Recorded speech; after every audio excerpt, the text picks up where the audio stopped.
Bonsoir à tous. Bon, j'espère que vous allez bien. Alors aujourd'hui, je montre pas mon visage. C'est une vidéo comme ça que j'avais pas prévu, décidément. Alors j'avais prévu de la faire si, mais en fait, comme j'ai un petit peu, je suis un petit peu malade. La journée pour moi a été difficile avec le travail. Voilà. Du coup, voilà, je suis plutôt déjà en positionnement pour dormir que pour faire une vidéo. Mais pendant ma pause café, d'après manger, je me suis dit, ben tiens, je vais faire cette vidéo dont on parlait hier, dont je parlais hier, sur le fait que pourquoi moi je n'ai pas eu quelqu'un d'autre dans ma vie, à part mon jumeau, pendant les périodes de séparation. Alors, quand j'ai connu ma moitié, euh, pendant la lune de miel, en fait, oui, oui, c'est pendant la lune de miel, quand on se baladait tous les deux, par moments, ma médiumnité me montrait des anciennes histoires qu'il avait eues. C'était pour moi extrêmement bizarre, d'ailleurs. Mais, oui, et donc, oui, il n'y a pas de mais. Et du coup, je lui avais dit un jour, ah ben tiens, quand je te regarde, parfois je vois ça qu'il y a eu au loin, etc. etc. Et on en était venu à parler de tout ça, de choses, de nos vies passées, etc. Et à un moment, il m'a dit que, et moi ça je n'étais pas au courant, hein, donc voilà, je ne veux pas jouer celle qui le sait, c'est pas vrai. Même si j'ai certaines connaissances, eh ben j'avais pas celle-là. Voilà, on peut pas tout avoir. Et en fait, il m'a expliqué que quand on a des relations avec une personne, on garde dans son énergétique pendant une certaine période la trace des énergies de ces personnes avec qui on avait été. Euh, alors, quand il m'a dit ça, bien évidemment, bon, bah, je me suis dit, ah ben tiens, c'est peut-être pour ça que je vois des choses encore comme ça, ou peut-être pas, hein, parce que ça peut tout simplement venir de ma médiumnité où on m'a montré certaines choses. Mais cette phrase m'a marqué. Cette phrase vraiment, vraiment, vraiment m'a marqué. Ce qui m'a marqué, c'est aussi le fait que lui puisse me dire, moi par exemple, je le ressentirais, je le ressens. Et moi, comme j'avais un mari juste avant lui, il me le disait, il me l'a dit, on ressent en toi l'énergie de ton ex-mari encore. Du coup, bon, en même temps, c'était aussi la lune de miel, donc bien évidemment, quand on est en pleine lune de miel, on se dit pas que ça va foirer. On se dit encore moins qu'on va trouver quelqu'un. On se dit pas ça du tout. Moi, surtout que quand je l'ai connu étant mariée, c'est vrai que j'avais peur de refaire ma vie avec quelqu'un. Même si plusieurs mois avant de le rencontrer, ma relation n'allait pas du tout, et puis que j'en avais marre, et que je me disais, mais au pire, ben, tu pars et tu refais ta vie, je n'arrivais pas à m'imaginer, à me projeter, faire ma vie avec quelqu'un d'autre, bien évidemment à l'époque. En fait, ce que je ne me voyais pas, c'est pas être avec quelqu'un d'autre, concernant mon ex-mari, c'était le fait que je ne voulais pas repartir à zéro, et je voulais encore moins que mes enfants connaissent quelqu'un d'autre. D'où le fait d'ailleurs que moi, mon jumeau n'a pas connu mes enfants tout de suite. Il a fallu plusieurs mois avant que j'accepte. Bref, pendant donc toute cette phase de la réunion, bien évidemment, l'amour et de la réunion. De- je me perds, je crois que c'est la fatigue de la lune de miel. Euh, Bien évidemment, on ne pense pas à ça. On pense à ce qu'on est en train de vivre. Même si je vais pas vous le cacher, moi, j'ai hésité quand je l'ai connu. En fait, il le sait, hein, je lui ai dit. Est-ce qu'il s'en rappelle? Je ne sais pas, parce que des fois j'ai des conversations avec lui, il me dit qu'il ne se rappelle pas une telle chose ou une telle chose euh, qui ont eu lieu pendant les distanciations. Mais en attendant, j'ai hésité à l'époque j'en ai parlé d'ailleurs dans ma première vidéo, à rester avec lui ou à repartir avec mon ex-mari parce que euh, ben, la méfiance était là et pour moi c'était une histoire qui me paraissait tellement compliquée d'avance. Déjà parce qu'il y avait l'éloignement, parce qu'en plus au niveau social, alors là, on n'était absolument pas les mêmes. Lui, il avait quand même un poste de cadre. Moi, j'étais pas un cadre du tout. Enfin, j'étais pas cadre du tout. Moi, j'étais VDI et puis mère au foyer. Donc voilà. Et puis, on venait pas du tout du même milieu social. Donc voilà. En plus, j'avais des enfants en bas âge. Lui, ses enfants étaient ados. J'avais aussi des adultes. Donc, c'était très compliqué pour moi, surtout par rapport à mes enfants adultes. C'était aussi très compliqué pour moi, surtout aussi par rapport à mes petits. Donc, j'avais hésité à ce moment-là. Et puis aussi, ce qui avait fait mon hésitation, bah déjà, comme chaque flamme, bien évidemment, enfin pas chaque parce que c'est pas vrai, bah moi c'était pas mon genre d'homme hein, déjà. Et puis il y avait des répulsions énergétiques quand on s'est vu qui font que ah oui, dès que je l'ai vu la première fois, la répulsion énergétique a tellement été violente que ça m'a secoué, quoi. Ça a été très très difficile. Mais après, bien évidemment, bah, l'attachement. Enfin, là, c'est pas l'attachement, hein, c'est vraiment le côté magnétique de l'énergétique qui fait que, bah voilà, on a beaucoup envie de se voir, que on a des sensations très bizarres, etc. Mais après, quand il y a eu euh, la première séparation, alors au tout début de la séparation, bien évidemment, j'étais focalisée que sur lui. C'était lui, et puis tout faire pour ma réunion. Je m'étais déjà tout renseigné, tout ce qu'il fallait que je fasse. J'avais déjà fait plein de guidances pour savoir s'il allait revenir, etc. Le travail que j'avais à faire sur moi, tout ça. La grosse responsabilité du chaser qui chemine en premier, qui était insupportable d'ailleurs. Mais j'avais quand même réussi au bout d'un certain temps, à dépasser beaucoup de choses. Et j'étais très bien dans ma vie. Donc j'ai regardé l'univers et je lui ai dit, ben voilà, maintenant je suis prête. S'il y a quelqu'un d'autre pour moi, je prends, je suis prête à vivre une belle histoire d'amour en attendant que lui, ben, il soit prêt. Mais l'univers m'a ramené mon jumeau. Bon. Euh, donc je me suis retrouvée de nouveau avec lui. Les choses se sont dégradées au fil des mois. Et durant la deuxième séparation, alors là j'étais très motivée. Et je me suis dit, mince, il n'y a pas de raison. Moi je veux quand même avoir une vie amoureuse, enfin, m'épanouir aussi dans une relation. De nouveau, je me mets à rôter. Je libère encore des choses. Que ce soit avec lui ou que ce soit avec quelqu'un d'autre, moi, ce que je voulais, c'était. Et puis, alors, franchement, il faut être honnête aussi.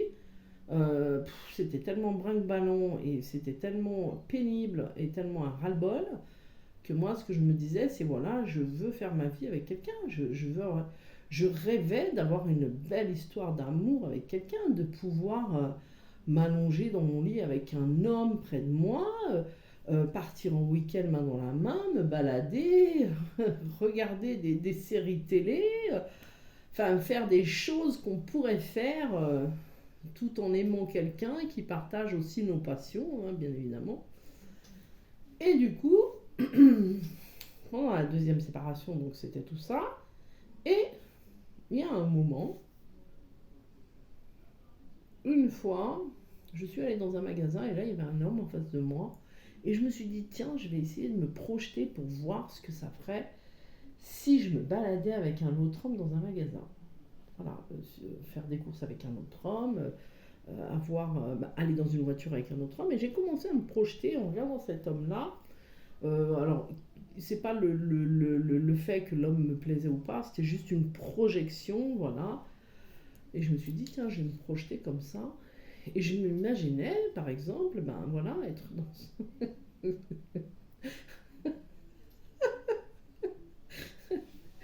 Je vous raconte la vérité, hein, je ne veux pas vous raconter des bobards. Je me suis imaginé comme ça, avec cet homme-là, comme si on était ensemble dans le magasin et tout ça. Et j'ai reçu une énergie de merde, une énergie violente, très sombre dans le corps. J'ai cru que j'allais vomir sur place et je me suis dit waouh, ah bah non, c'est pas possible. Donc je me suis dit bon, ça va peut-être de la personne. Bon, j'ai fait comme si de rien n'était. Ça m'a calmé tout de suite ma projection, bien évidemment. Et je suis repartie chez moi, voilà. Enfin, j'ai fait ce que j'avais à faire, quoi, et je suis partie chez moi. Et plusieurs semaines après, rebelote, je me suis dit, bon, je vais quand même tenter de m'inscrire sur un site de rencontre. Tout le monde le faisait, enfin tous ceux que je connaissais l'avaient fait, elles vont se reconnaître, l'avaient fait. Donc moi j'allume mon ordinateur sur Google, je commence à taper site de rencontre et deuxième énergie de merde que je reçois. Là, j'ai cru que j'allais vomir encore. Et là, je me suis dit, mais c'est pas possible. Bon, j'ai laissé couler. Hein. Je me suis dit, mais j'y arriverai pas, quoi. C'est impossible, j'y arrive pas. J'ai laissé couler pendant quelques semaines. Et plusieurs semaines après, j'ai dit à l'univers, c'est bon, maintenant, je suis prête. Voilà, cette fois, je suis prête à faire ma vie avec quelqu'un. Ça y est. Et c'est vrai, j'étais prête. Hein. Et l'univers m'a ramené mon jumeau. Donc, tout simplement, j'ai compris que... bon, je l'avais déjà compris avant, hein, puisque j'avais déjà compris à partir du moment où j'ai eu cette lune de miel. En fait, un jour, j'ai regardé mon jumeau et j'ai vu qu'on était mariés déjà depuis bien, bien, bien longtemps. Et que ça avait toujours été l'homme de ma vie, en fait. Ça a toujours été cet homme-là, même si dans cette vie j'en ai eu d'autres. Je me suis mariée 2 fois. Et oui, j'ai fait ce que j'avais à faire dans mon cheminement, hein, pour avoir mes enfants avec ces pères-là. Mais à chaque fois que je me suis mariée, il y avait quelque chose qui n'allait pas. En fait, j'avais l'impression d'être mariée, mais voilà, il y avait un mais. Je suis mariée, mais.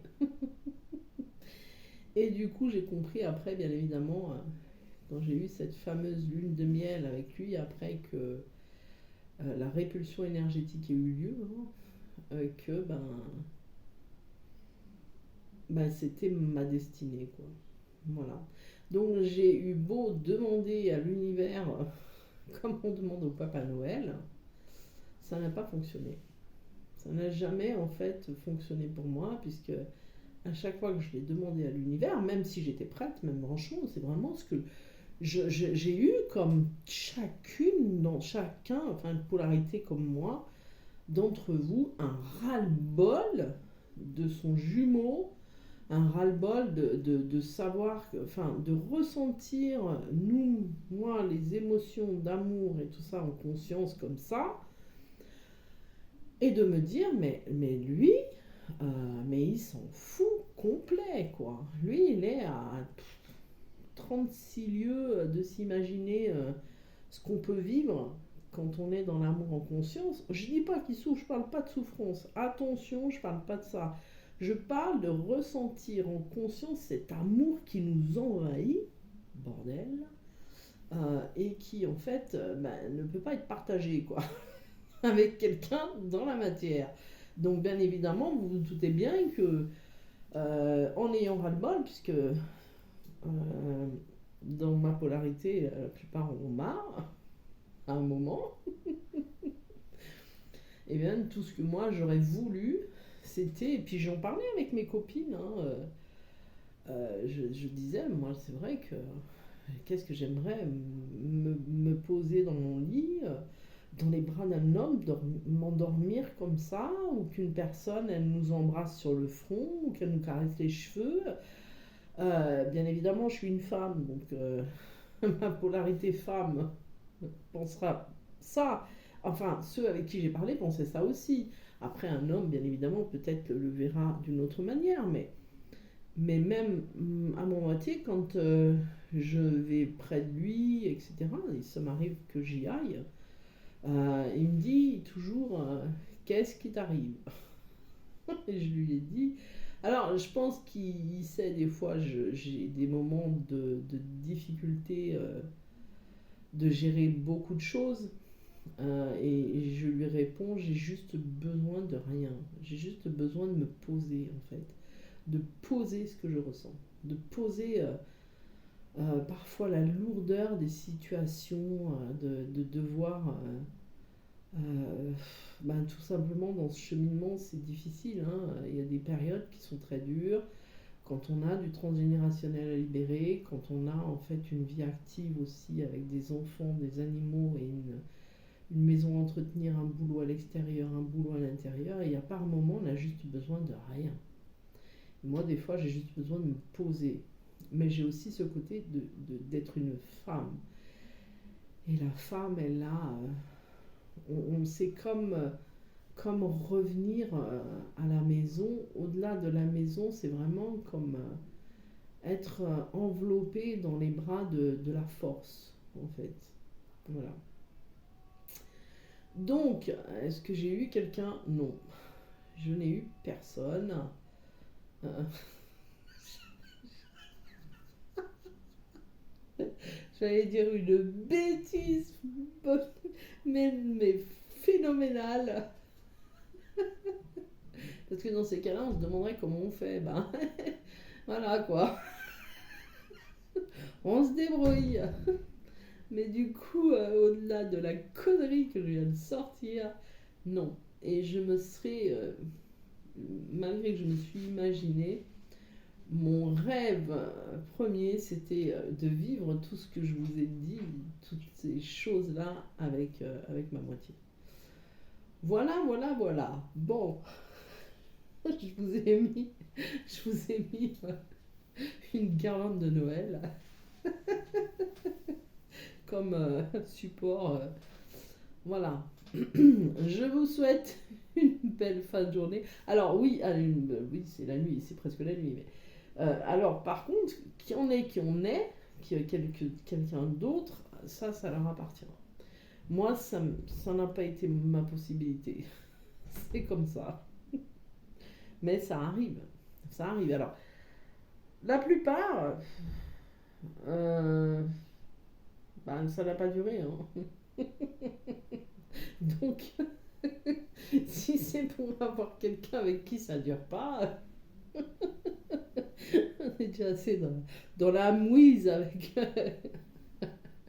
avec les ruptures permanentes, les éloignements, etc. Si en plus on se rajoute quelqu'un avec qui ça va pas durer, c'est compliqué. Et sur ce, avant de partir en cacahuète, je vous souhaite une belle fin de journée. Prenez soin de vous surtout. Et à très bientôt. Ciao, ciao.